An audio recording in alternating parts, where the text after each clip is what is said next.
Envoi de 600 militaires russes en Centrafrique, des instructeurs non armés, affirme la Russie. Les 600 militaires russes dont Bangui a demandé début mai le déploiement en Centrafrique sont des instructeurs non armés, a affirmé vendredi l'ambassadeur russe adjoint à l'ONU, alors qu'un haut responsable des Nations Unies doit se rendre la semaine prochaine dans ce pays. Interrogé lors d'une conférence de presse pour savoir si ces 600 militaires étaient déjà sur place, Dmitry Polyansky a indiqué ne pas savoir. Avant ce nouveau contingent, Moscou avait déjà déclaré à l'ONU la présence en Centrafrique de 535 instructeurs russes sous contrat avec le ministère de la Défense. En vertu de la dernière résolution sur l'embargo sur les armes imposées à la Centrafrique, Bangui était soumis à une obligation de notification au comité de sanctions onusien chargé de ce pays, de ce nouveau déploiement 20 jours avant sa survenance. Selon des diplomates, la France, l'Estonie, l'Irlande, le Royaume-Uni et les États-Unis ont fait mettre en attente indéfinie la réponse du comité afin d'obtenir des précisions. Cette démarche n'interdit toutefois pas à la Russie de déployer en Centrafrique ses militaires, ce qui est possible depuis lundi après l'expiration des 20 jours de préavis ayant suivi la notification datée du 4 mai, selon ces mêmes sources. Ils ne sont pas armés, parce qu'ils ne sont pas supposés être armés, ce sont des instructeurs, a insisté Dmitry Polyansky. Ils peuvent manipuler de l'armement quand ils instruisent des gens, mais ils ne sont pas supposés combattre, a-t-il ajouté.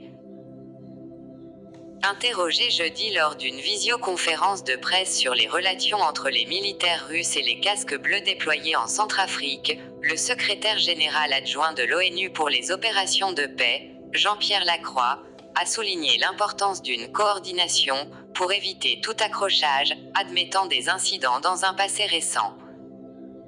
Cas préoccupant, ce qui a été important et reste important, c'est que lorsque plusieurs forces en uniforme se trouvent sur le même terrain, il est essentiel d'avoir une certaine concertation, une coordination, a-t-il fait valoir. Il s'agit de faire tous les efforts pour qu'il n'y ait pas d'incidents graves qui pourraient conduire à des blessés ou à des morts chez nos collègues, militaires, policiers ou civils, a-t-il expliqué. Cette déconfliction est absolument nécessaire avec les autres éléments en uniforme, qu'il s'agisse des forces armées centrafricaines ou de leurs partenaires bilatéraux. Ce n'est pas toujours facile, nous avons signalé au Conseil de sécurité de l'ONU qu'il y a eu plusieurs cas préoccupants de difficultés notamment rencontrés avec les forces armées centrafricaines et leurs partenaires, a-t-il dit, sans autre précision. Nous allons continuer de plaider pour que cela ne se reproduise plus, a ajouté Jean-Pierre Lacroix, en indiquant qu'il se rendrait la semaine prochaine en République centrafricaine. Cette semaine, le quotidien français Le Monde a affirmé que les Russes et les Centrafricains avaient arrêté depuis février toute coordination militaire avec les casques bleus. Interrogés à ce sujet, ni Dmitry Polyansky ni Jean-Pierre Lacroix n'ont confirmé cette information. Selon de nombreux témoins et des ONG, plusieurs centaines de combattants du groupe de sécurité privé russe Wagner participent depuis plusieurs mois aux combats menés contre les rebelles centrafricains sans que leur relation avec les instructeurs russes admis par Moscou soit clairement établie. L'embargo sur les armes imposé à la Centrafrique, dont la date d'expiration est le 31 juillet prochain, est en vigueur depuis 2013 après qu'une coalition de groupes armés a renversé le régime en place et plongé le pays dans la guerre civile. Sous la pression de la Russie, il a été allégé en 2019 et en 2020 pour permettre la fourniture d'armes légères à l'armée centrafricaine. Le pays est toujours en très large partie sous la coupe de groupes armés opposés au pouvoir.